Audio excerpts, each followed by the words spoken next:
Hello everyone, welcome to our channel. आपने कभी सोचा है कि एक पर्सन सोसाइटी में रहता है और वो बहुत सारे काम करता है, तो अगर हमको रिसर्च करनी हो तो हम एज ए रिसर्चर क्या जितने भी काम होते हैं, जितने भी कार्य होते हैं, उन सभी कार्यों का अध्ययन करें? अगर हम सभी कार्यों का अध्ययन कर रहे हैं तो फिर किस मेथड का यूज़ करें जिससे कि हम वैज्ञानिक अध्ययन कर पाएँ? हम सोसाइटी में रह रहे हैं तो हम एज ए पर्सन उसको इम्पोर्टेंस दें या फिर जो कुछ सोसाइटी कह रही है उसको इम्पोर्टेंस दें? तो ऐसे ही कुछ क्वेश्चंस थे जिन पे एक बहुत ही प्रसिद्ध समाजशास्त्री हैं, जर्मन सोशोलॉजिस्ट मैक्स वेबर, जिन्होंने बहुत ही अच्छे तरीके से लिखा है और बहुत सारे सिद्धांतों को दिया है, जिनको कि आज हम इस जो हमारी वीडियो है इसमें पढ़ेंगे। तो सबसे पहले हम देखेंगे, इससे पहले कि इनकी जो थियरी है इनको हम पढ़ें, इससे पहले हम समझ लेंगे कि मैक्स वेबर का जो मेथड था, जो इनकी मेथडोलॉजी थी, आखिर वो क्या थी। क्योंकि जब तक हम किसी की मेथडोलॉजी को नहीं समझेंगे, हम उसकी जो थियरीज़ हैं उनको ज़्यादा अच्छे से समझ नहीं पाएंगे। तो जैसे आपने मार्क्स को पढ़ा, तो मार्क्स ने क्या बात की थी? द्वंद्वात्मक पद्धति यूज़ की थी। फिर आपने क्या पढ़ा? फिर आपने दुर्खीम को पढ़ा। दुर्खीम ने समाज को, सोशल फैक्ट को, प्रकारवाद को, इन सब को इम्पोर्टेंस दी थी। वैसे ही जो आपके वेबर थे, तो इन्होंने व्यक्ति को बहुत अधिक महत्व दिया। व्यक्ति को, व्यक्ति की क्रियाओं को, उनके क्रियाओं के इंटरप्रिटेशन को बहुत अधिक, अपने जो सिद्धांत हैं उनमें बहुत अधिक यूज़ किया। तो इन्होंने ऐतिहासिक तुलनात्मक विधि यूज़ करी। इन्होंने डेटा एकत्र किया और फिर उनका हिस्टोरिकली अध्ययन किया और उसके बाद कंपैरेटिवली भी अध्ययन किया। तो ऐतिहासिक और तुलनात्मक विधि का प्रयोग किया। जब इन्होंने धर्म का विवेचन किया था 6 महान धर्मों का, तो वहाँ पे इन्होंने ऐतिहासिक और तुलनात्मक विधि यूज़ करी। उसके बाद इन्होंने यूज़ करा है वर्स्टेहन मेथड और आइडियल टाइप को, और युक्तिकरण की बात करी इन्होंने। तो ये जो टर्म आई वर्स्टेहन मेथड, ये क्या होता है? तो सबसे पहले हम समझेंगे व्हाट इज़ वर्स्टेहन मेथड। तो वर्स्टेहन मेथड का मतलब होता है कि एक तो हो गया व्यक्तिपरक अध्ययन, व्यक्ति की जो पर्सनल थिंकिंग है। एक हो गया वस्तुपरक अध्ययन, जो ऑब्जेक्टिव थिंकिंग हो गई, ठीक। और इन दोनों का जो हम मिलाएंगे तो बनता है समझपरक अध्ययन, वो है वर्स्टेहन मेथड। अब इसमें इन्होंने इसको कैसे करना है, कैसे यूज़ करना है, ये चीज़ वेबर ने बहुत अच्छे से बताई। तो वेबर के अकॉर्डिंग हम जितनी भी घटनाएं हैं उनको वैज्ञानिक तरीके से इंटरप्रिटेशन करेंगे। वैज्ञानिक तरीके से इंटरप्रिटेशन करने को ही इन्होंने कहा वर्स्टेहन मेथड। इसको कैसे समझेंगे? जैसे कि कोई घटना है, ठीक, समाज में कोई घटना है, तो उसके 3 पहलू होते हैं। एक तो वो घटना जिस व्यक्ति से रिलेटेड है वो व्यक्ति क्या सोचता है, दूसरा समाज के व्यक्ति क्या सोचते हैं, और तीसरा रियलिटी क्या है, ठीक है। 3 पहलू होते हैं। जैसे कि मेरा कोई सीक्रेट है, सपोज दैट कि मेरा कोई सीक्रेट है, मैंने अपने किसी फ्रेंड को बता दिया। अब कोई रिसर्चर आता है तो उसको अध्ययन करना है, तो उसके सामने 3 पहलू आएंगे। एक तो जैसे मेरा सीक्रेट क्या है कि सपोज दैट कि मैंने किसी से बहुत पहले लड़ाई करी थी, तो वो मेरा सीक्रेट है। तो अगर रिसर्चर आके मुझसे पूछेगा कि आपने लड़ाई क्यों करी, तो मैं तो भैया अपना ही पक्ष रखूँगी कि उसने मुझे ऐसे ऐसे उल्टा सीधा बोला इसलिए मैंने लड़ाई कर दी। मैं तो ये नहीं कहूँगी कि वो पर्सन अच्छा था, मैं तो उसको बुरा बोलूँगी, ठीक। अब मैंने अपने फ्रेंड को ये बात बताई थी, तो मेरा फ्रेंड यानी कि सोसाइटी क्या है, हमारे जो लोग हैं उन्हीं से तो बनती है। तो मेरा फ्रेंड जब रिसर्चर उससे पूछेगा तो मेरा फ्रेंड क्या बोलेगा कि उसने इसलिए लड़ाई की थी क्योंकि थोड़ी सी गलती मेरी थी और थोड़ी सी गलती उसकी थी। तो मेरे फ्रेंड ने एक और नया यूनिक आइडिया दे दिया, मतलब मैंने जो चीज़ बताई उससे बिल्कुल हट करके उसने एकदम नई चीज़ बता दी। अब रिसर्चर के सामने तीसरा पहलू कौन सा निकल कर ये आएगा कि वाकई में मैंने लड़ाई क्यों की थी, वाकई में सच क्या था, ठीक है। तो 3 पहलू हो गए। एक तो जो व्यक्ति का खुद का जो मतलब जो पर्सन है, जो क्रिया कर रहा है, पहला पहलू हो गया उसका, उसकी तरफ से एक सच हो गया वो। दूसरा पहलू है समाज के दृष्टिकोण से कि समाज उस क्रिया के बारे में क्या सोच रहा है कि ये काम इसने क्यों किया होगा, तो समाज का दृष्टिकोण हो गया। और तीसरा है कि रियल में रियलिटी क्या है, और हमको जानना क्या है, ये जो रियलिटी है, जो वास्तविकता है, हमको इसको जानना है। तो हम क्या करेंगे, हम व्यक्ति से भी पूछेंगे, हम समाज से भी पूछेंगे, और इन दोनों से पूछ करके हमारी जो अपनी समझ है, जो हमारा अपना इंटरप्रिटेशन है, इसको हम मानेंगे कि यही सच है। जैसे कि किसी का तलाक हो गया, ठीक है, किसी ने तलाक दे दिया किसी को, तो अब यहाँ पे 3 पहलू आएंगे। एक तो जिसका तलाक हुआ, उस महिला से हम जा कर के पूछेंगे कि क्यों तलाक हुआ, तो वो महिला बताएगी कि ऐसा ऐसा हुआ था, वो मेरे पे समथिंग कोई जुल्म वगैरह कर रहे थे, या कुछ भी जो भी वो बताती है। तो एक तो उस महिला का हो गया, यानी कि कर्ता का पक्ष। दूसरा हो जाएगा, हम उसके परिवार वालों से पूछेंगे कि क्यों हुआ, तो उसके परिवार वाले बताएंगे, मतलब कि समाज का पक्ष। अब हम महिला का भी पक्ष सुनेंगे और समाज का भी पक्ष सुनेंगे। फिर हमारी समझ में जो आएगा, हमारा जो इंटरप्रिटेशन कहेगा कि वाकई में क्या सच है, तो हम अपने इंटरप्रिटेशन यानी अपनी समझ से फिर इन चीज़ों को सच मानेंगे। तो वास्तविकता तक पहुंचने के लिए कौन सा विधि बताई इन्होंने, समझ परक अध्ययन, यानी कि वर्स्टेहन मेथड। अब यहाँ पर इन्होंने बताया कि जब हम इस तरीके से समझ का यूज़ करेंगे, तो जाहिर सी बात है कि जब हम अपनी समझ, अपनी सूझबूझ का प्रयोग कर रहे हैं, तो वहाँ पर हमारे जो मूल्य हैं, मतलब कि जैसे मैं हिंदू हूँ, तो मेरे जो मूल्य हैं वो हिंदू हैं। तो मेरे जो वैल्यूज़ हैं, मतलब कि जो चीज़ें मैं करती हूँ, जो मेरे कामों में आ गया है, जो मेरी आदतों में शामिल हो गया है, तो मैं जानबूझ के नहीं करूँगी वैसा, लेकिन थोड़ा बहुत वो चीज़ें वो आदतों में आ जाएंगी, ठीक है। तो किसी भी रिसर्चर के जो मूल्य हैं, जब वो अपनी समझ का यूज़ करेगा, तो उसके मूल्य भी उस अध्ययन में शामिल हो जाएंगे। तो वेबर ने कहा कि समाजशास्त्रीय अध्ययन में कभी भी पूरी तरीके से मूल्यगत तटस्थता संभव नहीं है, कि हम बिल्कुल ऐसा पॉसिबल नहीं है कि हम अपने मूल्यों से बिल्कुल हट जाएं, क्योंकि जो हमारी वैल्यूज़ होती हैं वो हमको छोटे पर से सिखाई जाती हैं कि भैया उठो, धरती माता को प्रणाम करो, माता पिता को प्रणाम करो, जो हमारे बड़े बुजुर्ग हैं उनका आदर सम्मान करो। तो ये चीज़ हमको बचपन से सिखाई जाती है। तो जो हमारे मूल्य हैं वो हमारे अंदर समाहित हो गए हैं। तो समाजशास्त्री समाज का भाग है, तो चाहे वो जितना ऑब्जेक्टिवली अध्ययन करे, लेकिन फिर भी उसके मूल्य उसमें आ ही जाएंगे। तो इसलिए इन्होंने कहा कि समाजशास्त्र में मूल्य प्रासंगिकता अनिवार्य है। अब वेबर की बात को समर्थन कर दिया है योगेंद्र सिंह ने। योगेंद्र सिंह ने भी कहा है कि जितने भी रिसर्च होंगे सोशियोलॉजी में, उनमें मूल्य आ ही जाएंगे, क्योंकि बिल्कुल मूल्यगत तटस्थता संभव नहीं है, ठीक। तो ये हो गया वर्स्टेहन मेथड। अब एक चीज़ आती है आइडियल टाइप। इन्होंने बताया कि जब हम वर्स्टेहन मेथड का प्रयोग करेंगे, तो हमको आइडियल टाइप बना करके आदर्श प्रारूप विधि के द्वारा हमको अध्ययन करना होगा। तो ये जो वर्ड है आदर्श, इसका मतलब कोई आदर्श वादर्श मतलब कोई नैतिक बातों से नहीं है। ऐसा नहीं है कि आदर्श का मतलब हो गया कोई किसी का रोल मॉडल, या फिर कोई नैतिक बातें, कोई बहुत अच्छी बातें, ऐसी चीज़ नहीं है। आइडियल का मतलब हो गया हमारे आइडियाज़, मतलब ये एक जो रिसर्चर है उसके आइडियाज़ क्या कहते हैं। जो रिसर्चर है वो अपने विचारों के द्वारा, जो उसकी थिंकिंग है, कोई भी जैसे टॉपिक उसने चूज़ किया, सपोज दैट कि विधवाओं की दशा हमने टॉपिक चूज़ कर लिया, ठीक है। तो अब हम विधवाओं की दशा पे रिसर्च कर रहे हैं, तो हमारे दिमाग में पहले से ही एक ब्लूप्रिंट आ जाएगा कि जो समाज है वो विधवाओं को बहुत अच्छी तरीके से नहीं रखता है, उनको बहुत ज़्यादा सुविधाएं नहीं प्राप्त हैं, उनकी स्थिति बहुत ही दयनीय है। पहले से ही हमने दिमाग में ब्लूप्रिंट बना लिया। तो हमारे आइडियाज़ के परिणाम स्वरूप एक प्रारूप हमने बना लिया, एक ब्लूप्रिंट बना लिया।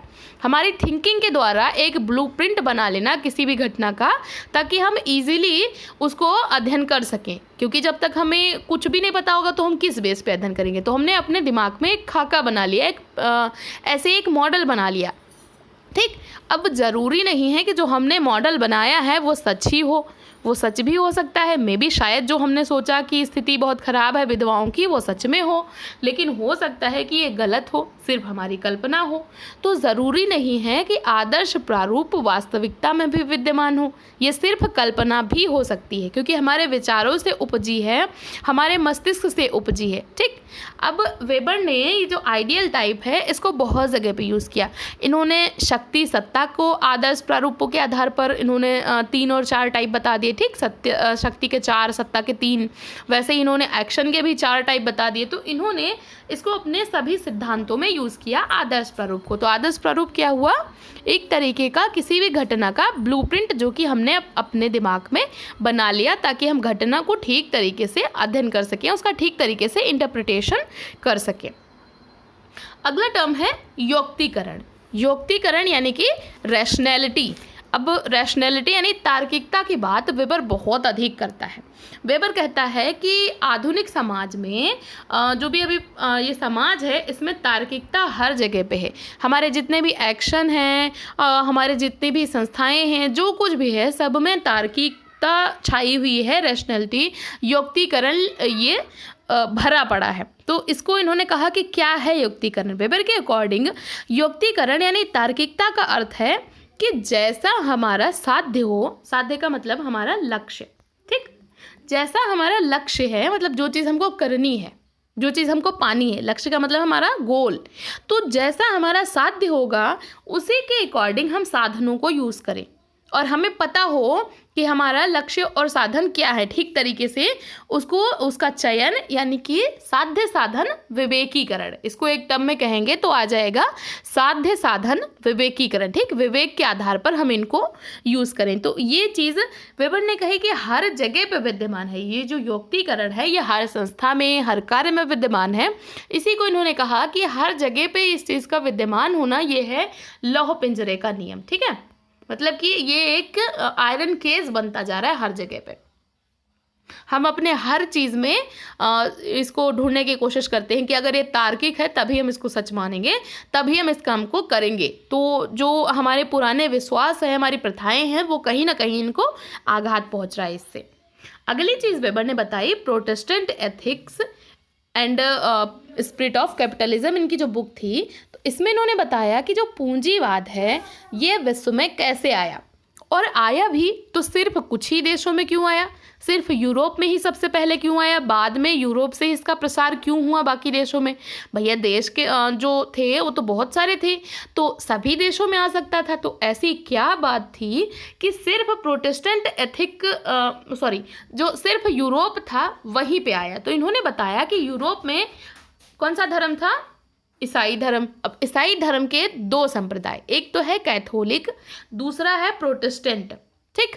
प्रोटेस्टेंट जो धर्म जो संप्रदाय है ये ईसाई धर्म का यानी क्रिश्चियन धर्म का नवीन संप्रदाय है। जो कैथोलिक थे वो थोड़े से रूढ़िवादी थे, चर्च की सत्ता को, ईश्वरीय सत्ता को ज़्यादा मानते थे, पूजा पाठ मतलब कि हमें वर्शिप करनी चाहिए, इन चीज़ों को ज़्यादा मानते थे, पूंजी को बुराई मानते थे।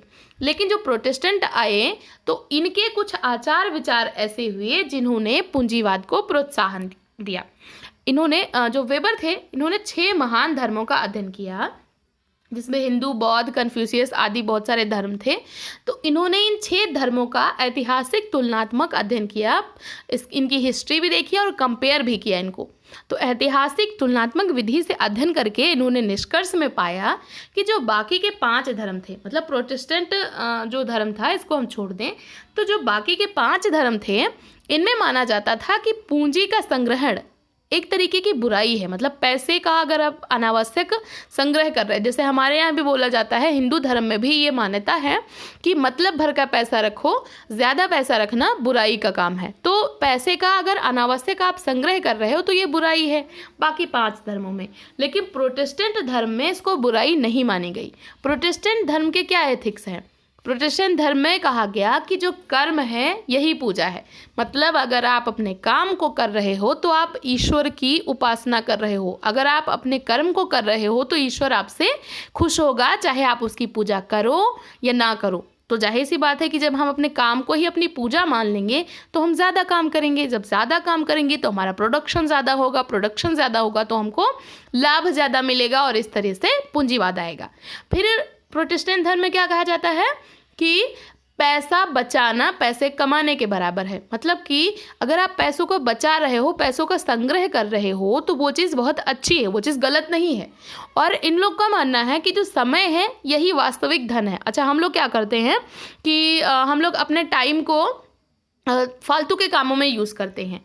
लेकिन ये प्रोटेस्टेंट धर्म के जो लोग हैं इन लोग ने क्या किया कि अपना जो टाइम था उसको काम करने में यूज़ किया, उसको अपना यूटिलाइज़ किया और फिर प्रोडक्शन ज़्यादा तो लाभ ज़्यादा। तो इस तरीके से इसके कुछ आचार विचार ऐसे थे जिन्होंने पूंजीवाद को प्रोत्साहित किया और पूंजीवाद वहाँ पे पहले आया। एक चीज़ और थी जो इससे पहले था, कैथोलिक लोग मानते थे कि हमें इहलोक और परलोक दोनों लोगों को अच्छा बनाना चाहिए। लेकिन जब ये प्रोटेस्टेंट धर्म आया तो इन लोग ने माना कि जो इहलोक है यानी कि जो ये संसार है, जो कुछ भी है इसी संसार में है, इसी को अच्छा बनाने की कोशिश करो और इसी में आप खुश रहो, इसी में सब कुछ अच्छा अच्छा करने की कोशिश करो।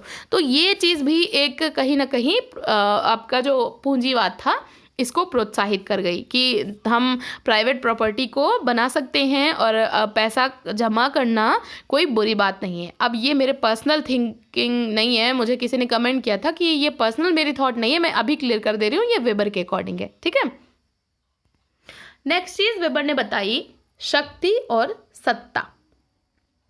शक्ति और सत्ता को इन्होंने आइडियल टाइप के माध्यम से बताया। शक्ति और सत्ता को बताने से पहले एक चीज़ मैं और बता दूं, सामाजिक परिवर्तन। अब यहाँ पे प्रोटेस्टेंट एथिक चल रहा था तो इसको भी समझ लेते हैं। सामाजिक परिवर्तन में वेबर ने माना है, जैसे आपके मार्क्स थे तो मार्क्स क्या कहते हैं कि सोशल चेंज तब आएगा जब हमारे आर्थिक संस्थाएं बदल जाएंगी, हमारे उत्पादन के साधन बदल जाएंगे। लेकिन यहाँ पे कार्ल मार्क्स का विरोध किया मैक्स वेबर ने। मैक्स वेबर ने कहा इसके उल्टा क्या कहा, उन्होंने कहा कि जब हमारी धार्मिक विचार बदलेंगे, हमारी थिंकिंग बदलेगी, हमारे आचार विचार बदलेंगे, तब समाज बदलेगा और जब समाज बदलेगा तो उसमें हमारी आर्थिक संस्थाएं भी बदल जाएंगी।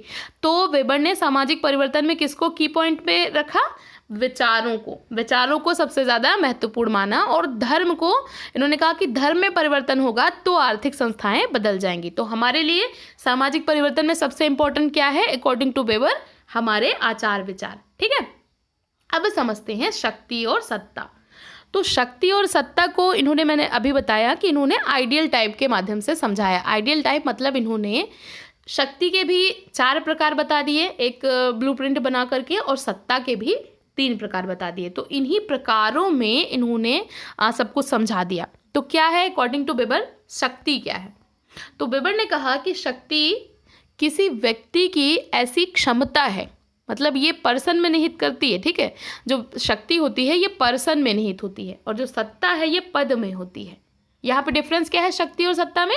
जो शक्ति है ये व्यक्तिगत होती है और जो सत्ता है ये पद में निहित होती है। और जो शक्ति है इसको आप उस पर्सन के थ्रू मानते हो, मतलब कि अगर वो पर्सन नहीं है तो फिर आप ऐसा बाध्य नहीं कर सकता वो पर्सन कि आप इसको मानो ही। लेकिन जो सत्ता है इसको आपको मानना ही पड़ेगा क्योंकि इसमें फिर वैधानिकता आ जाती है। तो अकॉर्डिंग टू वेबर शक्ति क्या है?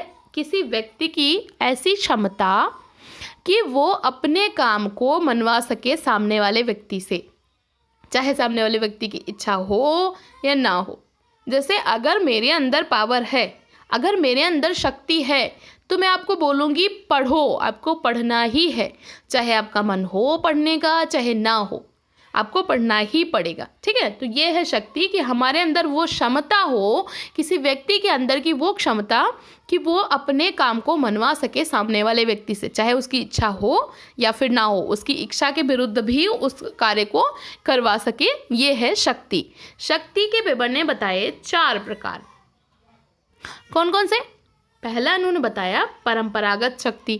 अब ये जो शक्ति होती है ये किसी परंपरा के आधार पर मिलती है। जैसे कि हमारे घर के बड़े बुजुर्ग हैं या हमारे पापा हैं, तो अब हम उसको परंपरा के आधार पर उनके आदेशों को मानते हैं क्योंकि हमारी परंपरा ऐसी कह रही है। दूसरा प्रकार है वैधानिक शक्ति। वैधानिक शक्ति मिलती है नियमों के द्वारा, कानून के द्वारा। जैसे कि कोई भी वैधानिक रूप से अधिकारी टाइप हो गया तो उसको जो शक्ति प्राप्त होगी तो वो होगी नियमों के द्वारा, कानूनों के द्वारा। तीसरी है चमत्कारिक शक्ति। जैसे कोई अभिनेता है तो उसमें कुछ ऐसे गुण होते हैं, कुछ ऐसे विशेष क्वालिटीज़ होती हैं कि हम उसको फॉलो करते हैं। अगर वो हमारे शहर में आते हैं तो हम उनको देखने जाते हैं, उनको मिलने जाते हैं, कोई सेलिब्रिटीज़ टाइप हैं तो उनमें कुछ विशेष गुण होते हैं। तो जो चमत्कारिक शक्ति है यह व्यक्ति विशेष के गुणों पर निहित होती है। फिर चौथी शक्ति इन्होंने बताई है दमनात्मक शक्ति। कौन सी शक्ति? दमनात्मक शक्ति, जो कि दमन कर सकती है। ये किस में निहित होती है? ये राज्य में, या फिर जो राजा कह सकते हो पहले के टाइम में थे उनमें निहित होती थी कि वो कोई भी विद्रोह हो उसका दमन कर सकते हैं, इच्छाओं का दमन कर सकते हैं, मतलब कि वो जो चाहें वो करवा सकते हैं जबरदस्ती। जबरदस्ती कोई भी चीज़ करवाना, ये होती है दमनात्मक शक्ति। ठीक। सत्ता क्या है?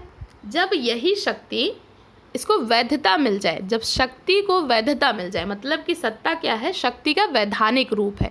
जब हमारे पास कोई पावर हो और उसको लेजिटिमेशन मिल जाए, उसको वैधता मिल जाए, तब वो बन जाती है सत्ता। अब सत्ता के वेबर ने बताए 3 प्रकार, शक्ति के थे 4 और सत्ता के हैं 3 प्रकार। कौन कौन से हैं? एक तो है हमारी परंपरागत सत्ता। परंपरागत सत्ता मैंने बताई, जो परंपरा के आधार पर मिलती है। जैसे कि कोई कबीला है, ठीक, आदिवासी कोई कबीला है, वहाँ का कोई मुखिया है, तो वो मर जाता है तो परंपरा के आधार पर उसके बेटे को ही मुखिया का पद दिया जाता है, क्योंकि ऐसी परंपरा चली आई है।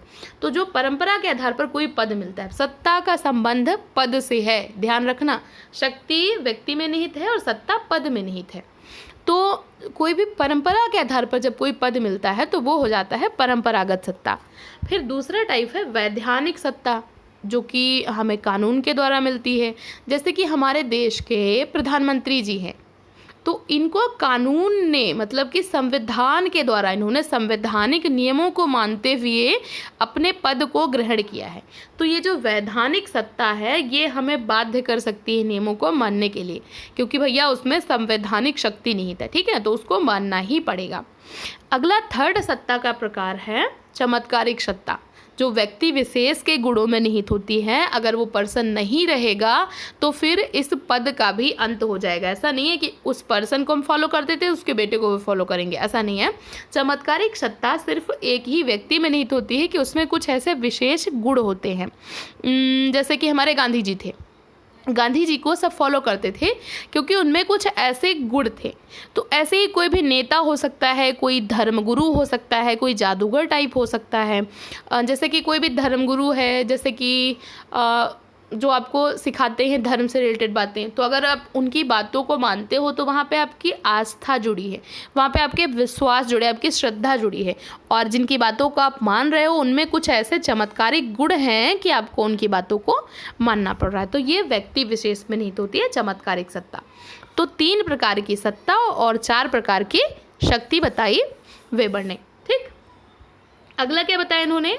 अगला बताया इन्होंने वर्ग और स्टेटस ग्रुप के बारे में। वर्ग क्या होते हैं अकॉर्डिंग टू वेबर, इनका निर्माण कैसे होता है? तो वेबर ने कहा कि जो वर्ग हैं यानी कि क्लास का निर्माण होता है जीवन अवसर से। कार्ल मार्क्स ने क्या कहा था? कार्ल मार्क्स ने कहा था कि वर्ग का निर्माण होता है उत्पादन के साधनों पर स्वामित्व से, कि जिसके पास ज़्यादा चीज़ें हैं वो बड़ा हो गया, जिसके पास ज़्यादा कम चीज़ें हैं वो छोटे वर्ग का हो गया। ठीक। लेकिन वेबर ने क्या कहा कि जो वर्ग है इसका निर्माण होता है जीवन अवसर के आधार पर। हमारे जैसे जीवन अवसर होंगे, जीवन अवसर का मतलब हो गया कि आपको भी समान अवसर मिले कि आप समान चीज़ों का उपभोग कर सको और मुझे भी समान अवसर मिले, तो एक समान जीवन अवसर वाले लोग एक वर्ग को बिलोंग करते हैं। ठीक है। अब इन्होंने यहाँ पे यूज़ किया एक word status group. Status group को हिंदी में कहते हैं प्रतिष्ठा समूह। प्रतिष्ठा समूह का निर्माण अकॉर्डिंग टू वेबर कौन करता है? बाजार निर्धारित करता है। बाजार कैसे निर्धारित करता है? बाजार में हम जाते हैं, जितना अधिक चीज़ों को हम खरीदते हैं, जितना अधिक उपभोग करते हैं, ठीक है, हमारा उपभोग, जितना अधिक हम उपभोग करेंगे, चीज़ों को कंज्यूम करेंगे, हमारी जो लाइफस्टाइल है उतनी ही अच्छी होती जाएगी। और जितनी अच्छी हमारी लाइफस्टाइल होगी हम उतने ही उच्च वर्ग में गिने जाएंगे, समाज हमें उतना ही उच्च वर्ग में मानेगा। तो इन्होंने कहा है स्टेटस ग्रुप का निर्माण कैसे होता है? हमारी जीवन शैली के द्वारा। और वर्ग का निर्माण कैसे होता है? जीवन अवसर के द्वारा। और ये जीवन शैली का निर्माण कौन करता है?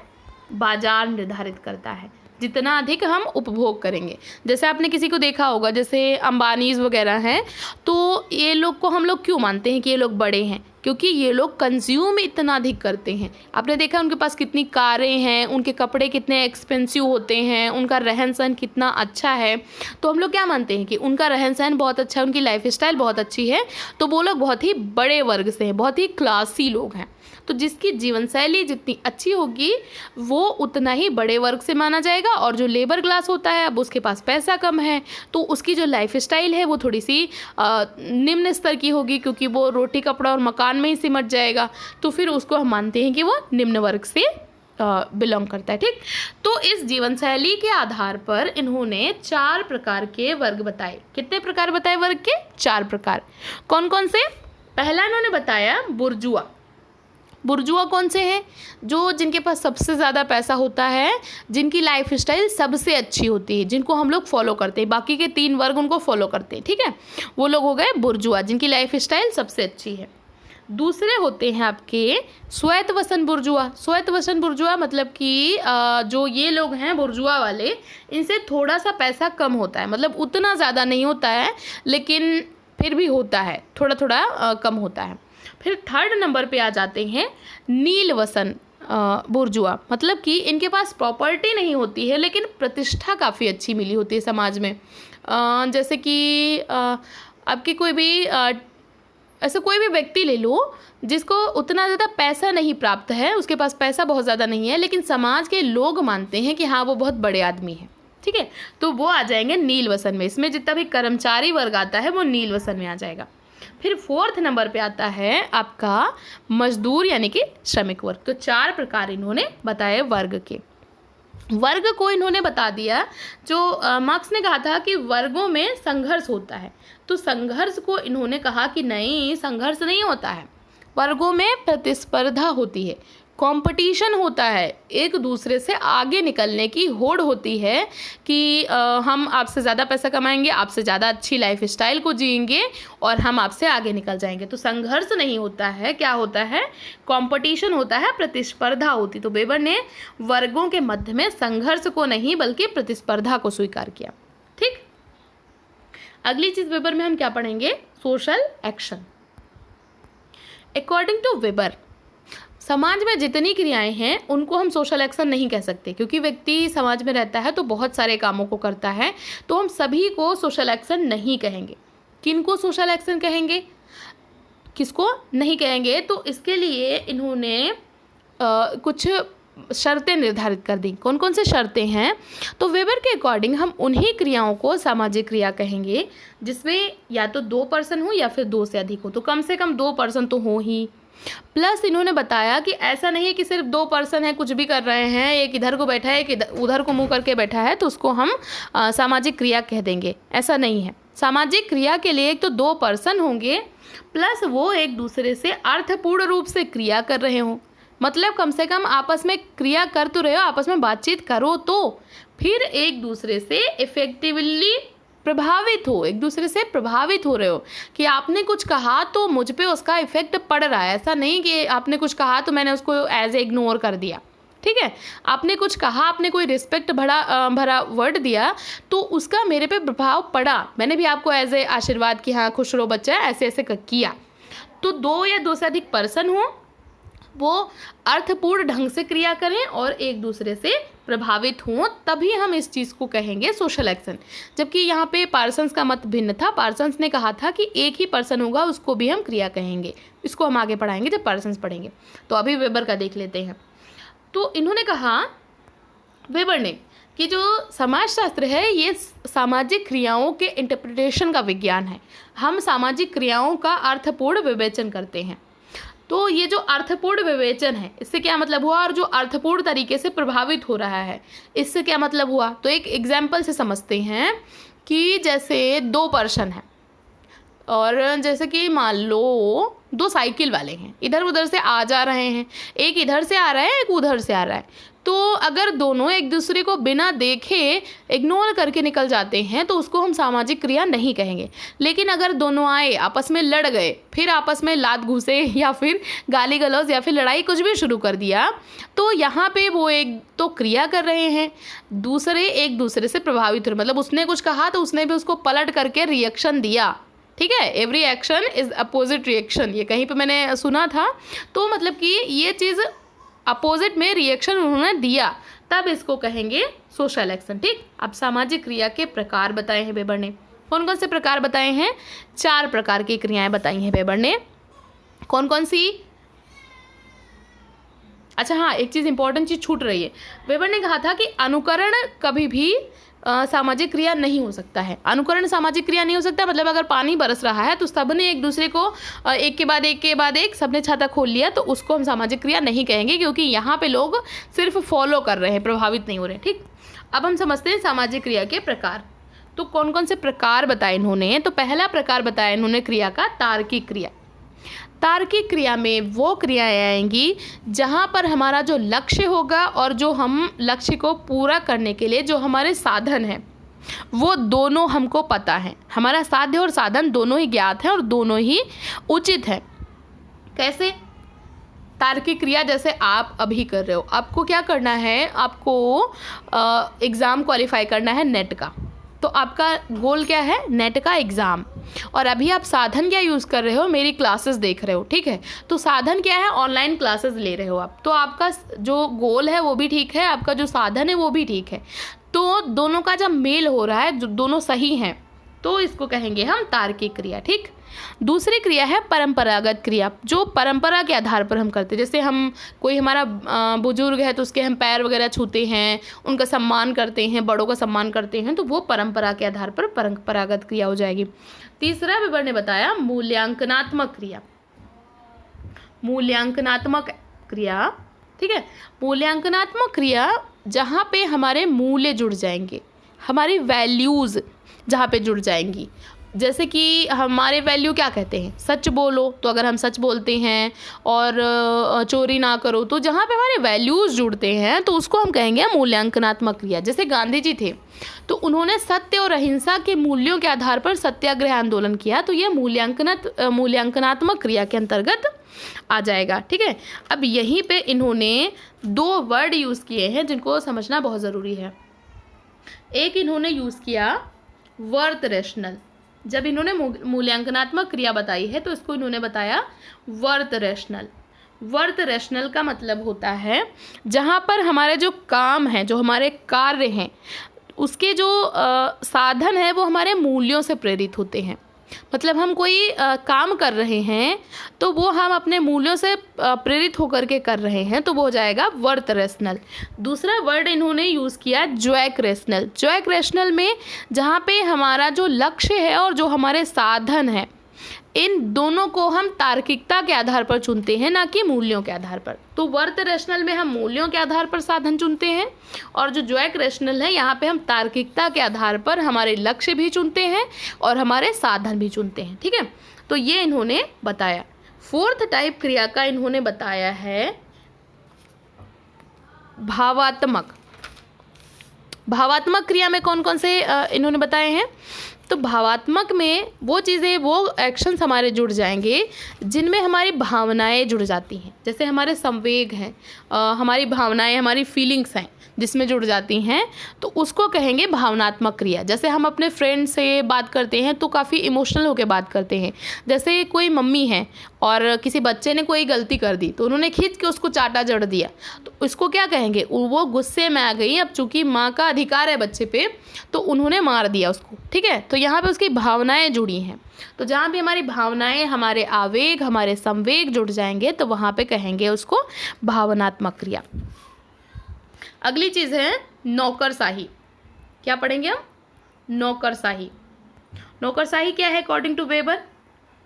नौकरशाही एक ऐसा संगठन है जो कि तार्किक होता है, प्लस इसमें औपचारिक नियम होते हैं। औपचारिक का मतलब लिखित नियम। नौकरशाही में जो कुछ भी होगा सब कुछ लिखित होगा, औपचारिक होगा। ठीक, तो सब कुछ औपचारिक होता है, सब कुछ लिखित होता है, नियमों पे आधारित होता है। एक ढांचा होता है इसका, ऐसा नहीं है कि ऐसे ही एवं इसका एक निर्धारित ढांचा होता है। उस ढांचे में एक संस्तरण होता है, मतलब कि यहाँ पे बड़ा अधिकारी होगा, फिर उससे छोटा, फिर उससे छोटा, फिर उससे छोटा, तो ऐसे एक संस्तरण होता है। ऊंच नीच की भावना होती है, तो संस्तरणात्मक व्यवस्था होती है उस ढांचे में। एक ऑफिस होता है, प्लस यहाँ पे जो कम्युनिकेशन होता है वो कैसा होता है, अमौखिक होता है। अमौखिक का मतलब होता है यहाँ पे जो कुछ भी काम होगा सब कुछ लिखित होगा। अगर लिखित नहीं है तो उसको वैलिडिटी नहीं मानी जाएगी। जो भी नौकरशाही में जितने भी काम होंगे अगर वो लिखित नहीं होंगे तो उनको माना नहीं जाएगा। ठीक है, तो हर चीज़ लिखित होती है। अगर कोई भी चीज़ आपको करवाना है तो आपको लिखित में फाइल को पास करवाना पड़ता है। ठीक है, तो फाइल व्यवस्था होती है, ऑफिस व्यवस्था होती है। और हाँ, एक चीज़ इम्पॉर्टेंट चीज़, जो नौकरशाही में जो पद है ये अवैयक्तिक होता है। अवैयक्तिक का मतलब हुआ कि ऐसा नहीं है कि आपने ये पद हासिल कर लिया तो फिर अब आपके लड़के को भी वो चीज़ मिलेगी ही मिलेगी। आपने वो चीज़ हासिल कर ली तो वो सिर्फ आप तक शामिल है, मतलब कि सिर्फ एक ही व्यक्ति, जो व्यक्ति उसको अचीव करता है सिर्फ वही उसको यूज़ कर सकता है। फिर उस व्यक्ति के ना रहने पर वो चीज़ ख़त्म हो जाएगी। तो ये पद जो होता है ये अवैयक्तिक होता है नौकरशाही में। आधुनिक समाजों में नौकरशाही सभी जगह पर विद्यमान है। तार्किकता के आधार पर ये चीज़ वेबर ने बताई। अगली चीज़ है राजनीतिक दल। अकॉर्डिंग टू वेबर, राजनीतिक दल क्या है? वेबर ने कहा कि राजनीतिक दल एक ऐसे संगठित समूह होते हैं जिनसे कि संगठित रूप से शक्ति प्राप्त की जाती है, जिनसे कि संगठित रूप से हम पावर प्राप्त करते हैं। ठीक है, ऐसे संगठित ढांचे के रूप में ये लोग काम करते हैं। ये जनता के बीच में जागरूकता लाने का भी काम करते हैं। अगली चीज़ वेबर ने बताई स्तरीकरण। स्तरीकरण को वेबर ने 3 प्रमुख आधारों पर डिवाइड किया। कौन कौन से 3 प्रमुख आधार हैं? पहला आधार है सामाजिक आधार। सामाजिक आधार पर वेबर ने बताया कि स्तरीकरण में सामाजिक आधार पर क्या होता है, प्रतिष्ठा समूह होते हैं। प्रतिष्ठा समूह मैंने अभी समझाया, जीवन शैली के आधार पर होते हैं। ठीक है, तो सामाजिक आधार बताया पहला, और सामाजिक आधार में इन्होंने बताया कि प्रतिष्ठा समूह होते हैं। दूसरा आधार बताया इन्होंने राजनीतिक आधार। राजनीतिक आधार पर क्या होता है? राजनीतिक आधार पर हमारे होते हैं दल, यानी कि पार्टीज। क्या होते हैं? पार्टीज। जो राजनीतिक दल होते हैं ये राजनीतिक आधार पर स्तरीकरण को बनाते हैं। फिर आर्थिक आधार। आर्थिक आधार पर जो हमारा क्लास है, हमारा जो वर्ग है, और कितने वर्ग बताए पेपर ने? 4 वर्ग बताए। तो आर्थिक आधार पर वर्ग स्तरीकरण को बनाते हैं। तो इस प्रकार से वेबर ने स्तरीकरण को डिफाइन किया कि सामाजिक, आर्थिक और राजनीतिक, यानी कि प्रतिष्ठा समूह, दल और वर्ग, ये सभी लोग मिलकर के समाज में स्तरीकरण को बनाए रखते हैं। ठीक है, ये स्तरों में डिवाइड किया रखते हैं। तो ये कुछ थ्योरीज थी। वैसे तो वेबर ने बहुत सारी चीज़ें बोली हैं, लेकिन अब जैसे जैसे टॉपिक आएगा वैसे वैसे मैं कवर करती जाऊंगी। तो आई होप आपको ये वीडियो यूजफुल लगी होगी। ऐसे ही पढ़ते रहिए, अपने गोल की तरफ आगे बढ़ते रहिए। वीडियो देखने के लिए थैंक यू सो मच।